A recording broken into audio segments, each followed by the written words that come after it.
While the world watches on as the genocidal Zionist entity starves and pummels Gaza on a daily basis, several activists have taken it upon themselves to go and attempt to break the siege. The previous attempt was the Handala ship, which made it further than any ship has made it in recent years, and I am delighted to be joined by long-time veteran human rights activist Robert Martin, who was on board the Handala, to tell us how it all went. Robert, thank you for joining us. Mate, thanks for having me again. Always a pleasure to be on. I love your work. And that opening is just sickening that the world is doing this. But thanks for having me. No, thank you for joining us. How are you feeling, first of all? I'd be lying if I said I was perfect. I've been back maybe 2 weeks, and it's been up and down. I go through a lot of sleeping during the day. I'm okay. I've got skin issues, which we believe is from the prison. I'm going to the doctors again tomorrow. I've had injections. I'll probably have some more, which are mainly for vitamins to try and get my immune system back up. But I'm okay. I'm okay. And it makes us reflect about the Palestinians held in Israeli prisons, because we heard some of them. We heard some of them not too far away from our cell when we were held in maximum security. And so it puts things a little bit in perspective. But, I have a pretty good passport, so I'm pretty well looked after. It makes you think about the kind of privilege we have in the West, or Western allied states, where we could potentially go on journeys like this, like yourself. I mean, this is you undertook something that was extremely brave, but at the end of the day, you weren't under the threat that the Palestinians live under in Gaza on a daily basis. Yeah, not even close. I mean, look, they've killed well over 100,000. It's probably more than like 250,000 Palestinians Israel's killed. We won't know that number for a very, very long time. They're starving them with bullets and now famine. But we were hopeful that we'd be okay. We were hopeful that we'd get to Gaza. The whole point was to break the illegal siege that Israel has on Gaza. We wanted to take food, stuffed teddies for the children, and some medications. So we had every intention to get the whole way there. But what wasn't lost on us is that this is the 37th flotilla. This is the 37th boat that the Freedom Flotilla has sent. And in 2010, Israel executed 10 activists. 10 activists shot between the eyes. Nothing ever happened. And so we know the risks potentially, but they were risks we were willing to take, because I personally believe that the Freedom Flotilla is something that can change the world. Because when the world watches, it really shows that Israel doesn't want any food, any humanitarian aid, any doctors, any nurses getting into Gaza. And they're so petrified of a small boat, that they had drones out. They had lots of small boats. They had bigger boats with guns and cannons on them. They were doing everything they possibly could to stop this small boat. And that's why I took a calculated risk and thought that I'm going to do it. I've tried to do it for a number of years. I tried to do it last year, but things just didn't happen. And then I was supposed to be, and I'm pretty sure I said on your last show when we had a chat, I was supposed to be on the Handala and at Conscience. The Conscience was bombed by Israel in international waters just outside Malta, but no one seems to be talking about that at all. We had our boat that was sabotaged as well. We found a rope that doesn't belong where it was. You do have these issues with propellers. Things do get stuck in propellers. Well, this was a brand new rope that actually was for an expensive boat, and this rope doesn't sink. And so it really sort of shows that it needed to be put there by a human being. And around the same time, maybe an hour later, we had all of our water, our fresh drinking water, being loaded, getting ready to be put on the boat. We had a young man there that was filming as he was trying to pressure us to take that water. A little bit of water came out, spilt on Tan's leg, and burnt her. And we found out that it was sulfuric acid. And that also isn't, I'm not saying anyone that did it, but I know that two coincidences like that don't sound too promising. And it just shows the lengths that people will go to try and stop it. I know we treaded some of this territory earlier when you joined us previously, but the audio wasn't too great, and obviously you were, quite busy with day to day on the boat. So could you just quickly summarize for us, first of all, why you left the comfort of your home in Melbourne to go and be on the ship? I know you just said it's a calculated risk, but why, considering that you can just as well raise your voice from Melbourne, did you decide to take that risk? And also, if you could just take us through the process of kind of how things went getting on the boat, and again, maybe dealing with some of the ill will towards the boat, the mission, and the activists on board. Okay. I decided to go on board. It was something I'd thought about doing. There's a limit to what I can do at home. There's a limit to what we can actually do. We need to do direct action, and that's what Palestine really does need. But I was in a position, in a luxury position, that I was actually approached and asked if I wanted to join. And so I was one person of billions of people on the planet that had an opportunity to actually go on board. And I couldn't have told my children that I had an opportunity to potentially make a difference, to the Palestinian cause. But I chose not to. I don't know how I could have lived with myself as a father. I don't think that's a really good role model. And so it was a pretty easy decision for me. The fact that I was invited, the fact that I was able to do it, I'm fit enough to do it, and I believed that I could make a little bit of change, and therefore I jumped at it. It's not an easy thing either. I jumped on at Syracuse, so I flew over and we got on the boat. I had to wait around a few days there where we got trained, non-violence training, and how to work on the ship basically. Also getting to know the crew. We got to know each other very very quickly because we all have the same goal. We're all worried about the Palestinian plight. We know that it's urgent. We know that the world needs to jump up and down and needs to be stopped. We know that the Palestinians have been forgotten for too long. And so we got to know each other very, very well, very, very quickly. We had a first leg from Syracuse to Gallipoli, which was about 12 hours. That was the first go on the boat. And look, the boat was made in 1968. It was built in 1968. It's a diesel engine. You smell the diesel. It's extremely hot. It's not pleasant. It's not pleasant at all. It's not something that I would want to do again. It's not a pleasure cruise, as some people might say. But knowing what our goal was, we wanted to travel 1,000 nautical miles to go to Gaza. It's about 8 or 9 days straight. We don't stop at all. And so my job was I helped Victus in the kitchen. She's the 70-year-old grandmother that everybody's adopted. She's a fantastic woman. She's been on the Handala before for quite some time. But we all had jobs. We all had to pull our weight for the boat. There was no celebrities on there that weren't going to do work. Everyone had to do work, and we had no problem with doing work. We also did a lot of interviews because we knew that the more eyes on the Handala, the safer that we would actually be. We had Al Jazeera on there. The crew we had was such a wide range of ages. We had a 76-year-old Bob. He's a Jewish American. We had a 25 or 30-year-old UN worker. She quit the UN because she wasn't happy with what the UN was doing. So she said, I'm going to quit there and I want to come onto the boat. We also had a parliamentarian, a young girl, French parliamentarian, which was fantastic. We had another Australian, Tan, who's a filmmaker, an award-winning documentary filmmaker, and she did all the footage while we were there. And so it was it was tough. It was tough, and it took a lot out of us. There's not a lot of shade out there. There's a lot of sun. The salt water gets to you after a while because we couldn't shower. We didn't have enough water for that.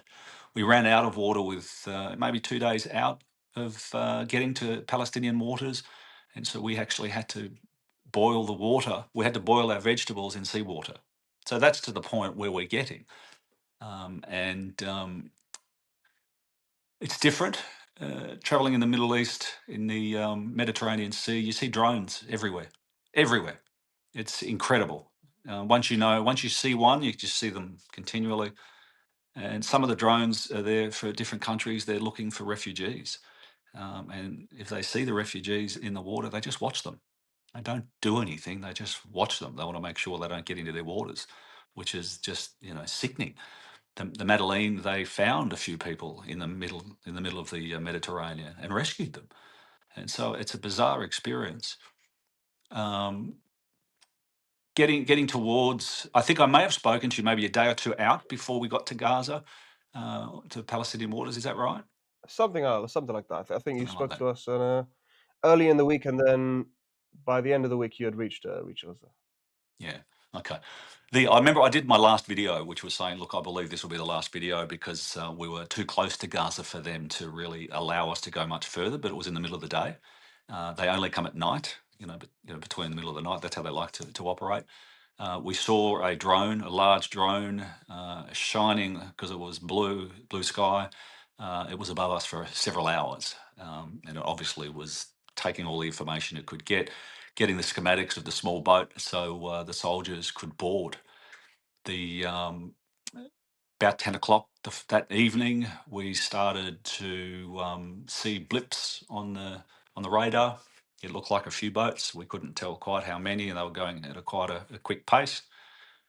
And then a few people saw some flares go up, and then all of a sudden everything was hazy and like a movie. And I was looking over, and I see this ship with soldiers all over it. It was like, because they're grey and it had the haze, it looked like a ghost ship. And they put an act on. They put an act. They said that, look, we know that you've had a big journey. It's been 8 days of hell. We're here to help you. You won't be going any further. You won't be going into Gaza. We're going to board your ship, and we're going to take you. They said, we'll board your ship in about 10 minutes. And they boarded immediately. And we had a live feed, which I know a lot of people did see. A lot of people were watching that, and they could see the amount of soldiers just getting on this boat, one after the other, and then both sides. Before we knew it, there was 20 or 30 of them. And had their own film crew trying to, keep things nice until they found our cameras, and then they ripped them out. Now, if they had no issues about what they were going to do, they should have left our cameras on. But they decided to get rid of those cameras. And that's when they started to, psychological bits and pieces here and there. One might be nice to you, the other might stand over you. Those sorts of things happened. It's all a little bit hazy. It did sort of happen um, reasonably quickly. We think that, I mean, to see these soldiers, they're, I think they're called Elite 11, Elite of 13 or something. And these guys, particularly, are the most elite out of all the Israeli squadrons, or whatever you call those things that they are. Um, they're thin, they're built for speed, and they're very agile. And so you could see that they were very well trained. Some of them had 3 or 4 guns on them, which is just, nuts. You've got one that's got a pistol on here, and then he's got a pistol on the side, another one towards his back, and he's holding an M16. And I know that there was a picture taken before they took our cameras down where you could actually see a soldier with his M16 pointing at us. And it's very threatening. It's very, very threatening. And before they get on, they also cut all of your communications. So we had no communications. So you're in the middle of the Mediterranean Sea with a vicious army, a very vicious army that's killing hundreds of thousands of Palestinians, and they've been doing it for decades under the watch of the United States, and also Australia. They're doing nothing. So anything could have happened. Anything could have happened. And it was quite scary. Do you feel like that was the mood, the prevailing mood on board? Were you afraid that the Israelis might try to pull something? Did at any point you feel like one of the Israeli soldiers could have pulled a trigger or something like that? It's always on your mind. Absolutely, it is. And we just go back to the Mavi Marmara where they did 10. No issue, no issue at all. It's the same, and it's the same group, the same elite group. So yes, we were concerned. There was uh, so the soldiers were being reasonably nice, so one of them came and took my bag. I had a small bag and I had medication in it. I take a fair whack of medication for different things. Soldier took it and then brought it back, and that was okay. About an hour later, or half an hour later, or whatever, timing's difficult. Another soldier said he just came in and grabbed it, and he said, "I'm taking your bag." I said, "No, you're not. You're not taking my bag because someone's already tried, and they said that I could keep it, so you are not." This was one of the bigger guys, one of the maybe more senior guys. He said, "We need to check it," and I said, "Well, wherever my bag's going, I'm going too." I actually thought they were going to put something in it. I actually thought that's what they were going to do. And so he said, "Okay." I handed my bag over, and then he stood in front of me and wouldn't let me go near my bag. I still haven't seen my bag since. It was very, very Mm. strange. Everyone fell asleep relatively quickly. Now, none of us were panicking. Everything was, we're actually singing. We had a song that we were singing that they then sung back to us over the microphone, mocking us. But people started falling asleep, and it's I can try and picture it for you. The boat isn't big. It's a very small boat. The soldiers wear a lot. They have a lot of armor on. They have everything from here covered, and then the helmets. They've got the gloves. They are completely and utterly impenetrable. There's nothing that we could possibly do for them. They were taking turns going into the gully. Now, the gully is an area where you eat. So it's where the kitchen and everything is, which is very hot, and there's no air in there. And maybe 6 or 7, maybe 8 would go in there for some time and close the door. And I have thought since that I believe that they may have sprayed something, because for an entire shipload to go to sleep within that time frame, it's unlikely. It's very, very unlikely. I take medication that actually changes the way my brain works occasionally, and I can have it enables me to not be affected by certain things. And I was the only one there that was awake.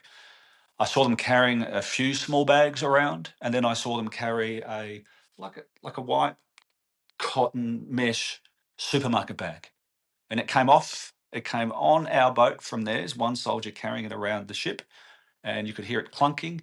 And then he took some of our smaller bags back onto their boat with the other bag, and then disappeared. And we've never seen our bag since. And uh, I think one day that they're going to try and say that, look what we found. We found these in these bags, and they'll take the pictures, because I can't think of any reason otherwise. I don't understand why they would take those bags. It doesn't make sense. But they've decided to have it, and whether or not they have it for something, up their sleeve, is what I personally believe. It could be a psychological tactic. I mean, the good thing is that no one really believes anything the Israelis have to say these days. I mean, their lies have been exposed to get time and time again. Yep. If we fast forward, and we'll go back, but if we fast forward towards the end, they stole a lot of stuff from us. They stole a lot of stuff from us as Mm. well. All of our Palestinian stuff, all of the things that were expensive. They stole money from me. They did this to everybody. Actually, stole a whole lot. And this was after they would, take an opportunity to film as they went through the bag. And then as soon as the filming goes, they stole it. And so I don't put anything past them. Absolutely not. And I know a lot of people will talk around, say, oh, the sabotage, you're making that up to make things look worse or to dramatize it. I also thought that they would never ever do sabotage. And I always thought the sabotages previously, I didn't overly believe them. But when you see it, and then you see it in a chronological order and the timeline, it's too close. And they are petrified of this boat. This is a small boat with 21 activists on it. It's been to different countries where it's been searched. Every country it goes into gets searched. So they know what's in there. They know there's tablets. They know that there's stuffed teddy bears. They know all of these things. And so very difficult for the Israelis to come and say, oh my God, look what they've got. They did it to Victus. She had a chewing tobacco in her top here. She got worried. She went to the doctors and said, I have chewing tobacco. It's not chewing tobacco, it just sits in the top there. She was put in solitary confinement, 70 years old. And there was an article in the Israeli newspapers to say that she had brought hashish on the boat. So that's an article that they wrote about a 70-year-old that had a tiny bit or whatever it is of tobacco. So what else would they not do? There's nothing that they won't do. And this poor lady in solitary confinement. It's disgusting. Yeah, I mean, it's just the classic Israeli way of doing things, really. So tell us a bit about your journey. So they took you on the boat. So they boarded your boat, and then they took the boat to the occupied Palestinian territories. Ashdod? where they put you in prison? Yes. Ashdod. Okay, so they took you to the Ashdod port, and and you're saying that most of the crew and the activists fell asleep. Can you tell us about the process They of slept for waking about up 10 and then hours. disembarking? How did that go? They would have slept for about 10 For 10 hours. hours. Yeah. Yes. About 10 hours. And that Wow. again, it doesn't make sense. It doesn't make sense. People can say, whatever they want, but that doesn't make sense, especially when you have a completely fully armed team of vicious soldiers around you. I'm surprised anyone could sleep. Just doesn't make human sense. So, you know, but so that was about 11 hours. When we got towards Ashdod, people were waking up. It was lighter, and we figured out that potentially they used between 10 and 14 boats to get us. Between 10 and Wow. 14 boats to get us. Yeah, which is insane. The cost, it's insane. But to treat us like complete terrorists. We're trying to deliver food, and so then, so their head soldier, from the on the boat said, "Look, we're going to hand you over to the next unit now. You won't be dealing with us again. What we do want you to do is to get all your luggage and get ready to get off." And I got to tell you, it was like a red carpet event, except they all hated us. There were camera people, professional camera people there, ready to take pictures. And it's all about their PR. It's all about their PR. Then the soldiers, or I suppose the immigration police, or whatever the hell they are, they're thugs. They're built different. They're like this. Tight t-shirts, nothing fits. They look angry. They're there to intimidate. That's their role.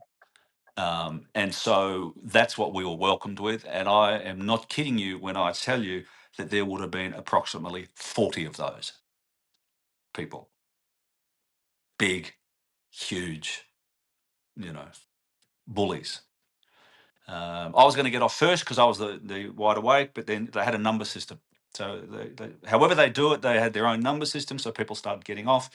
Then the camera people would come over and someone would try and help you with your suitcase, to help you, and they get some photos and all of that. And then the cameraman would go away and they'd just leave you.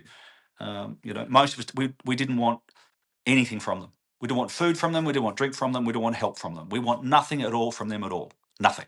And we told them that, and we kept telling them Mm. that. And you went on hunger strike, right? We were on a hunger strike. Didn't have food. Didn't have water. Some of the crew had some water. I had no water or food until I was getting released in the van, fully shackled. I had a glass of water. Before that, nothing. And Tan, the Australian with me, she didn't either. I wouldn't have eaten the food anyway because I don't trust them. I don't trust them. They offered the girls food once, and it was a tomato the size of a golf ball. That was it. So they play psychological games differently.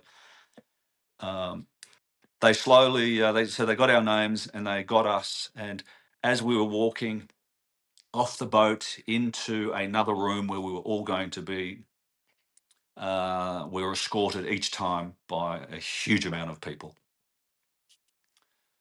Chris Smalls, who is the only black African American, fantastic guy, done fantastic work for Palestine, and and for everything. He's done some good work. They smashed him. He was in front of me. I was after him. When he got off the boat, it was orchestrated. All of a sudden, they moved like he was a threat. I would have been 10 meters from him.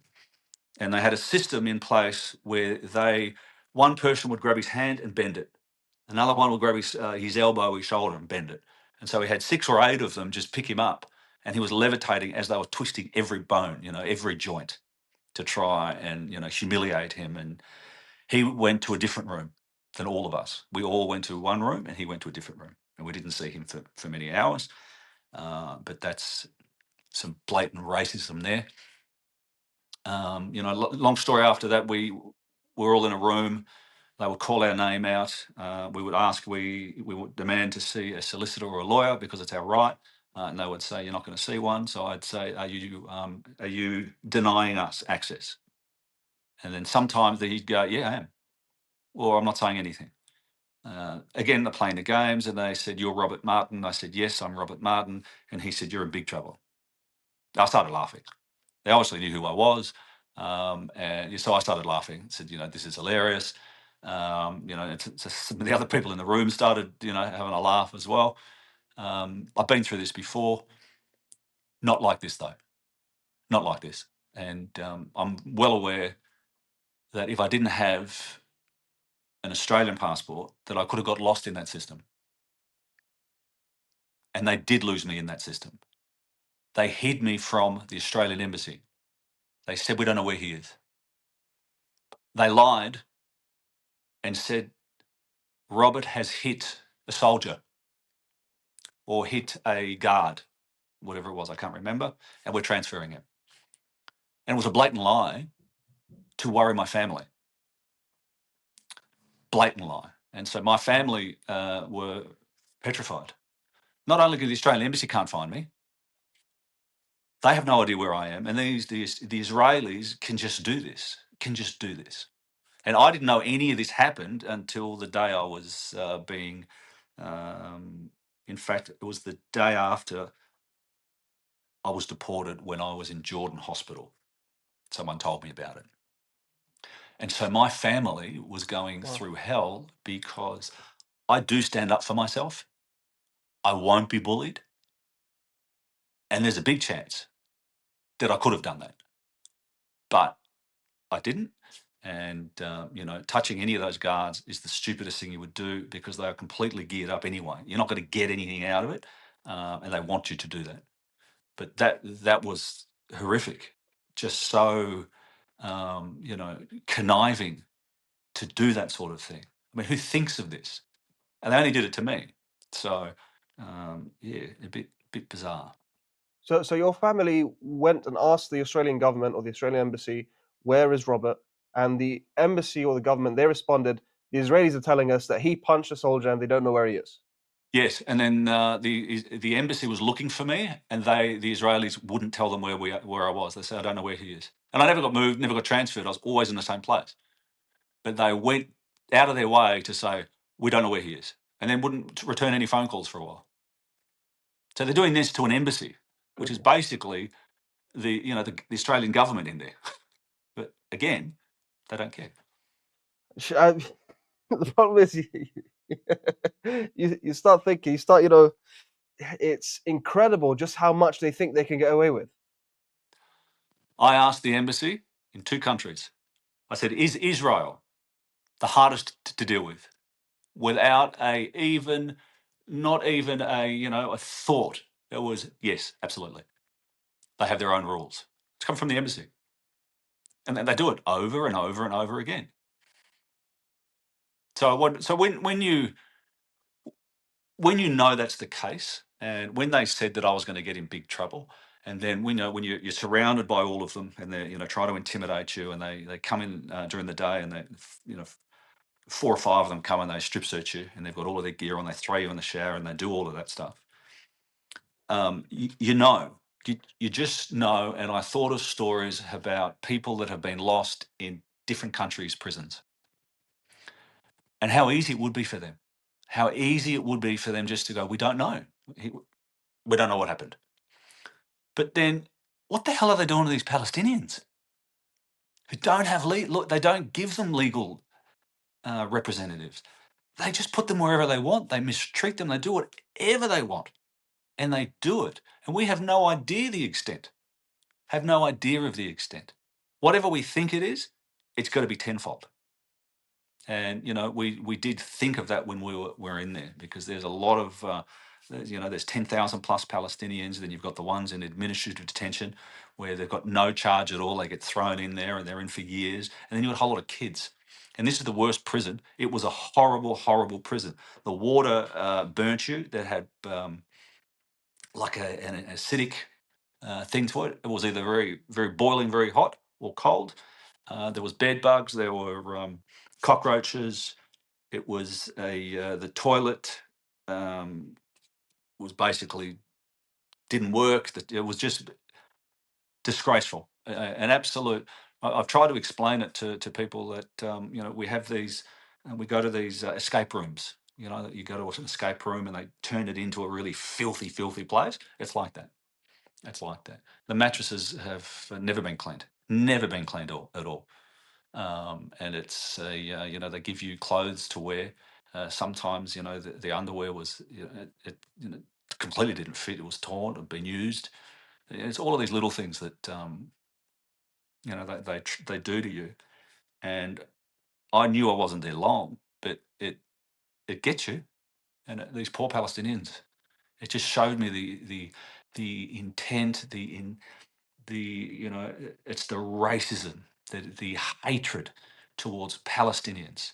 Anything to do with Palestine as well. Anyone that wants to help Palestine, everyone that'll speak out about Palestine, they hate, and they think that you're the devil, and we shouldn't be doing this. Go to another country, go to Syria. Why are you doing it here? You're an anti-Semite. All of that stuff. But what was funny is, they take all your clothes that's Palo stuff. Well, I have about 15 tattoos that's, Palestine. And they were thinking of ways how they could cover them up because it was just so, they just hated them because I got them on my neck, wherever they looked. And then when they were taking my pictures, because they want to take pictures of you when you've, with a star of the flag, the Israeli flags, two of them coming out, and then they put that in your folder to make you, look like, who knows. But I kept doing this because this is my latest one to really upset them.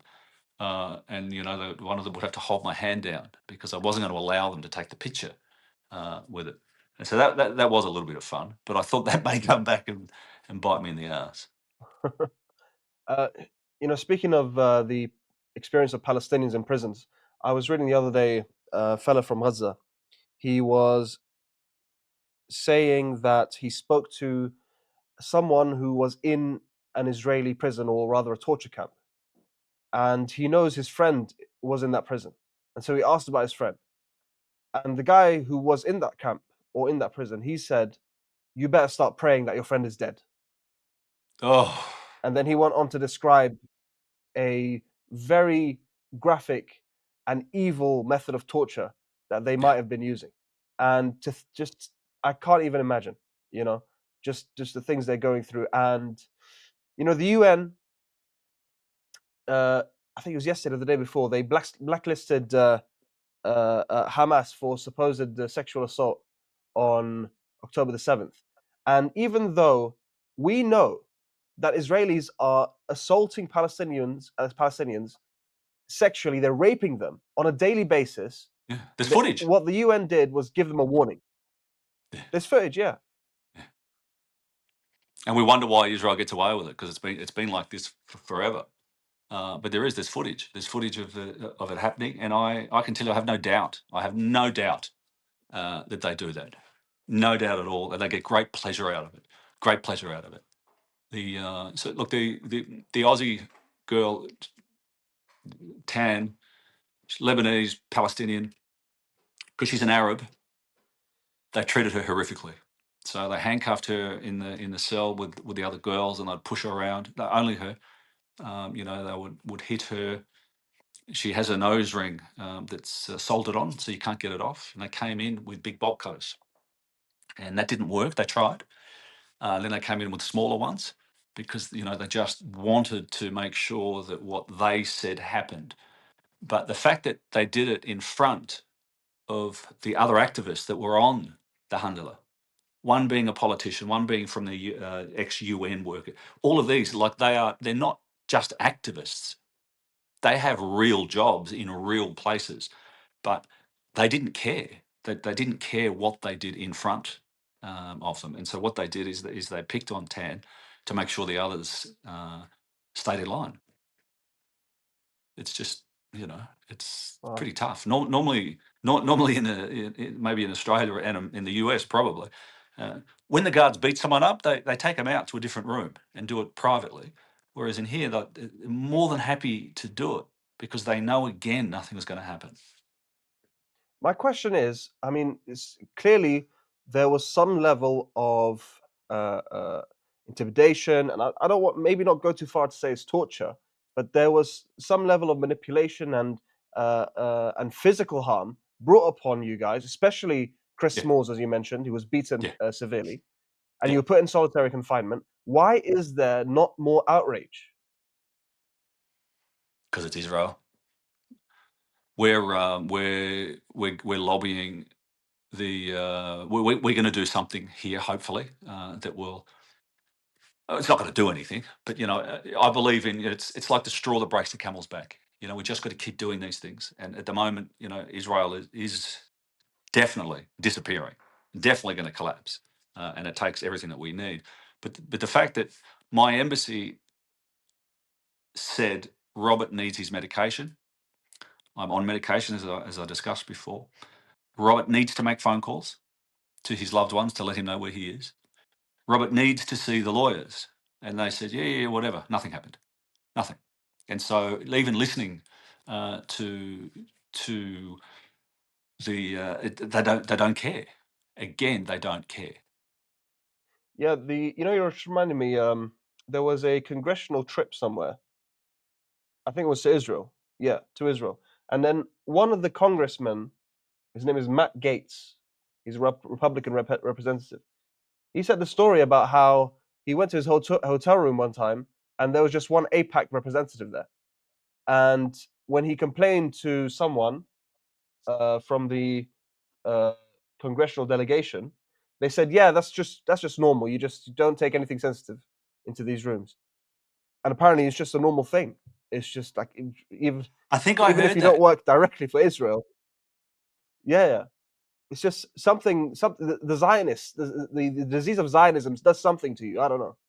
Yeah, I was watching some of it today, and you just think how in today's world, 4K, we're seeing it, it's documented, it's not being deleted, but you've got Netanyahu coming out and just talking about the greater Israel as well. And so there's definitely, um, it's not right.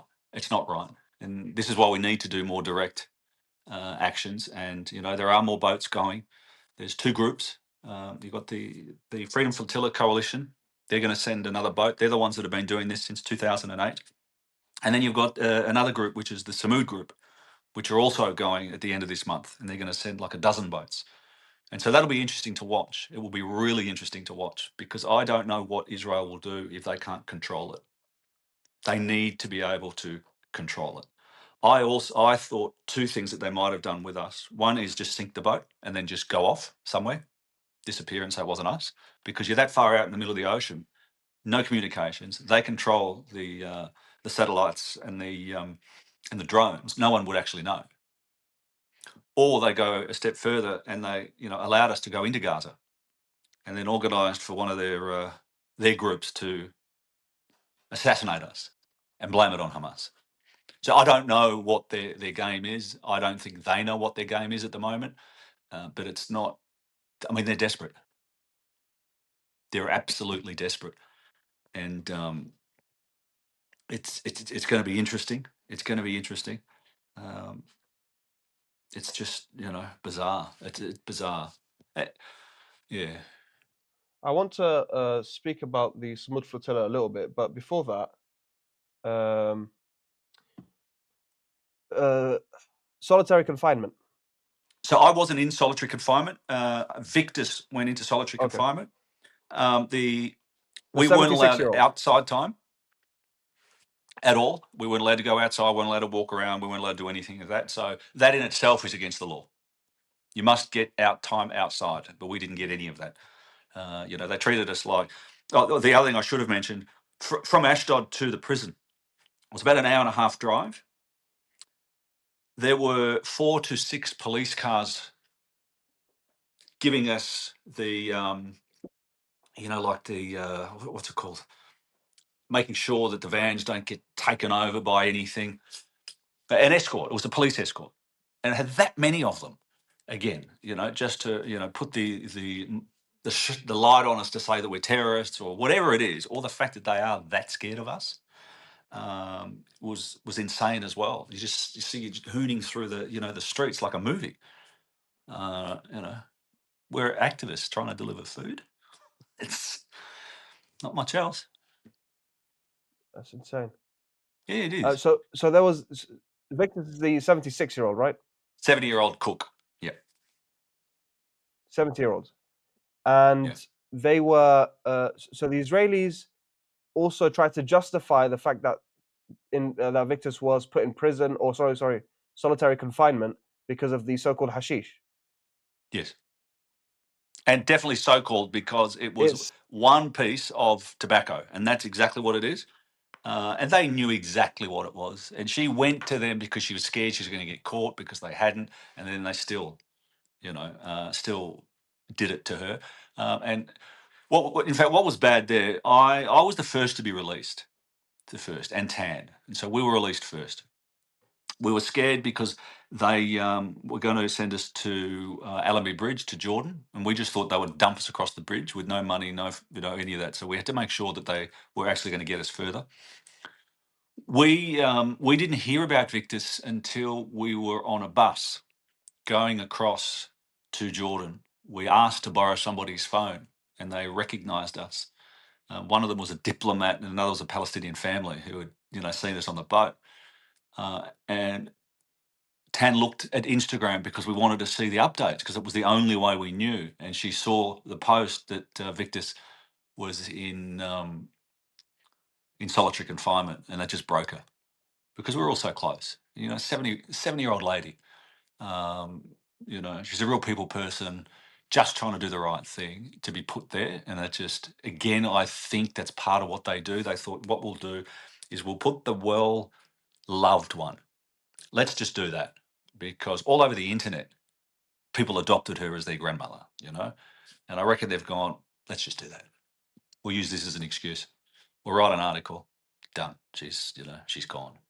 And so we were very worried for a day or two until we found out because we had no access to telephone or anything like that, even when we left because we dumped everything. We didn't want them to get any of our stuff.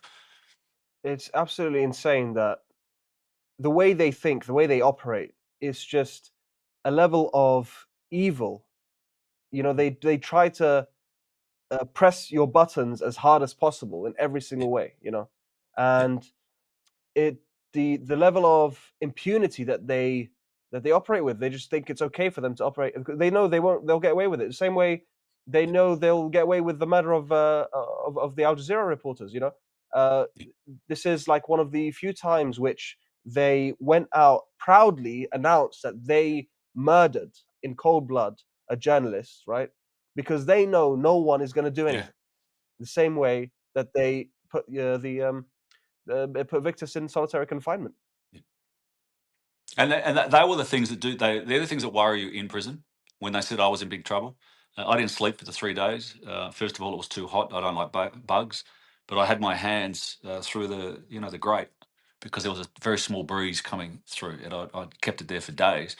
And I didn't want them to run in and beat the shit out of me. I at least wanted to be prepared for it. I knew that if they were going to do it, there's nothing I could do. But I stayed awake. They did come in and do their strip searches because they think that's funny. They think that's actually funny. They're pretty cool with that. And another thing that I did forget when we were getting when they were arranging what cells they were going to put us in, there was this guy taking pictures. Had a pretty cool camera, taking pictures of the girls getting changed, and then running around to the soldiers showing them the pictures, and doing this knowing they could see them do it. So he wasn't hiding that fact either. Again, it was I'm going to do this. You don't know if those pictures are going to end up on the internet. You just don't know. But it's again, that just shows you the power, or it's the evil. It is. It's just pure evil. They're not human beings. They are not human beings, and they come up with ways that you know to hurt not only the person but people around them. It's a my luggage. I got half of my stuff back. I lost all of my electricals. They stole a camera, but there was a brown spray across my clothes. So they'd sprayed something brown. I don't know what it is. Again, it's just another thing. In the past, they've used people's credit cards and maxed them out. These are all of the sorts of things. So obviously, all the clothes that I'm just going to throw out because I don't know what it was. Um, it's like they've got a list of how to muck around with people's heads. And I mean, the Palestinians are so strong.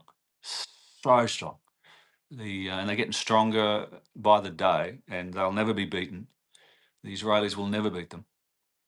And the world, I've been saying this for years, but the world's waking up. You and I both know that all the things that they're doing today, they've been doing before. Max Blumenthal wrote a book, The 51-Day War. It's all in there from 2018. There's, you've got all of the Human Rights Watch. You've got all of those things from 2014, doing all the same stuff. They've added some to their menu of satanic work, and the numbers are far greater. But it's not overly new, and I think people are starting to realise that. We've got the people come out of after October 7, and they thought it started then, but now they're realising that it's gone a lot longer than that, and they're becoming more entrenched in wanting to free the Palestinians.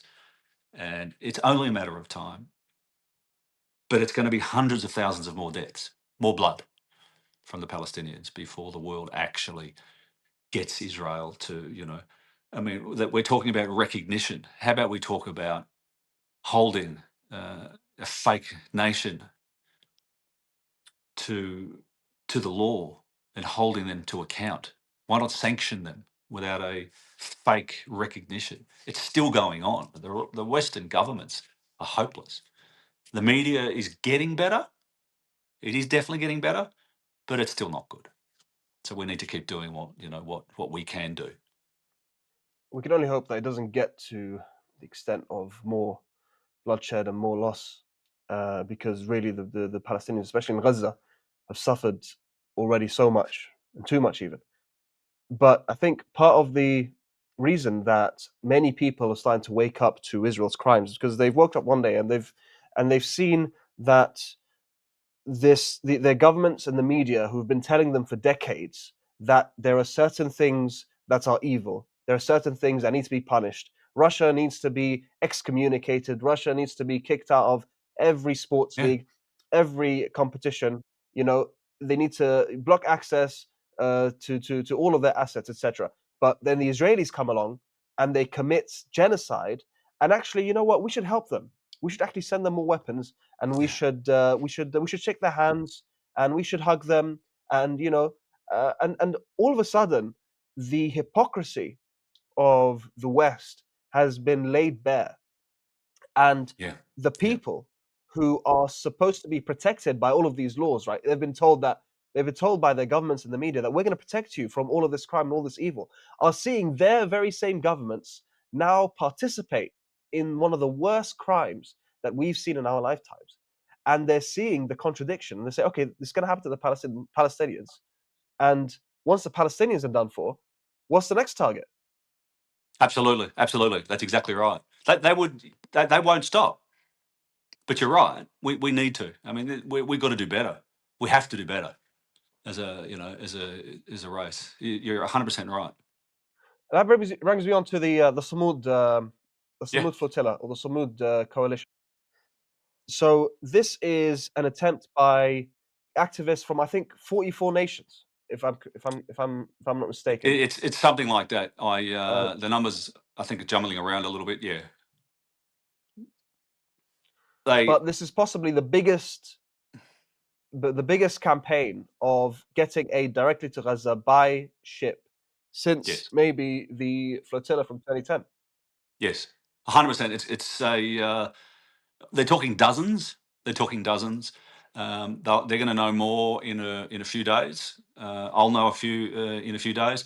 The Freedom Flotilla Coalition and the Samud, they're separate. I want to make that really clear. They're separate.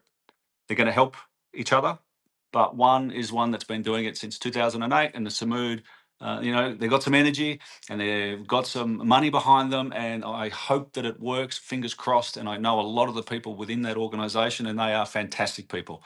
They do not sleep. They just work for Palestine. And that the 31st, I think it is going to be amazing. It will be absolutely amazing. So many people have said, why don't people send more boats? It's not easy. It is not easy to do it. The Handala that was supposed to go a year ago, it was political. You've got to have flags, insurances. You've got to have so many different things for it to work. And then if a certain country sees, well, hang on, you're going to go to Gaza, I'm going to have to deal with Israel. So what I'm going to do is I'm going to take my flag away from you. And so it's a game of chess. It's very, very difficult. And if anyone can do it, they can do it. They can do it. And no, I won't be on the boat. I promised my family that I won't be on any of those boats. But I'll be doing as much as I can from home to try and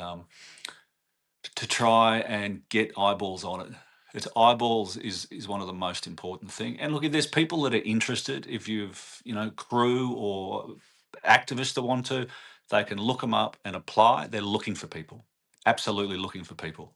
Not an easy gig, but it's a gig that'll change your world and potentially can change the world. And so it's definitely well worth doing.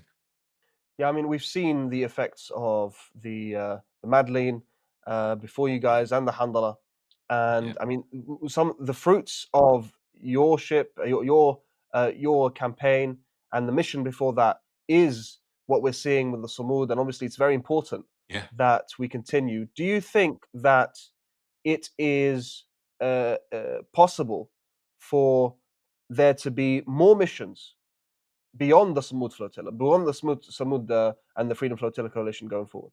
100%. Because my boat, the Handala, was the 37th boat. People just don't know because they think it was new because the world is looking at Palestine, and then we had the Madeleine and we had Greta. Everyone just assumes that was the first one. Well, mine was the 37th. So it's been going on a long time, and so absolutely, I can tell you that the FFC, the Freedom Flotilla Coalition, they are going to have boats going in September as well. And so if these two organizations can just keep doing it, it's fantastic. Absolutely fantastic. And look, the reason is it's the best way to get aid to Gaza. People don't realize America likes you to think, Israel likes you to think that it's really hard to get things to Gaza. This is why they drop them in to make it look like it's, just too difficult. Well, the Mediterranean Sea is the perfect corridor. I sat with one of the Freedom Flotilla Coalition original people not long ago in Turkey. They have a boat that is enormous, enormous, sitting there ready to go. It could be turned into a hospital. And they have they've said to Palestine, whatever you need, we will turn it into that. If we need to turn it into a hospital, because we can ferry people every 24 hours, get into Gaza, we can get people on here, build a small hospital, send ambulances, whatever they need. They just can't get the political and all of those bits and pieces for it to get out. That's one of the issues. And it's a very, very tough thing, but they have boats waiting to go and they will send them, no doubt. That's all they think about day and night is how they're going to get these boats out there. And the fact that Israel bombed, let's not forget that Israel bombed just off Malta, the front, precision strikes, two bombs on the conscience that was ready to go within a few days from there. Shows you the threat that it has on Israel. And so, but none of these people, none of us are going to be scared. Our love for Palestine and our urgent need to free Palestine and for justice is far greater than our fear for Israel. And that's not going to change. That will not change. We will not fear Israel to the point where we do nothing. The world has done that too long, and it's the governments that have feared Israel. It's the governments. But the Samud, the FFC, I can't wait. I cannot wait.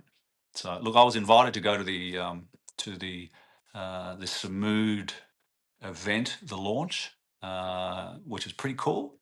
I won't be traveling anywhere. But the fact that that they got these things in place and they're ready to go is really exciting. It really, really is exciting. On that note, Robert, thank you so much for joining us. Pleasure as usual, and wish you all the best. Thank you, my brother.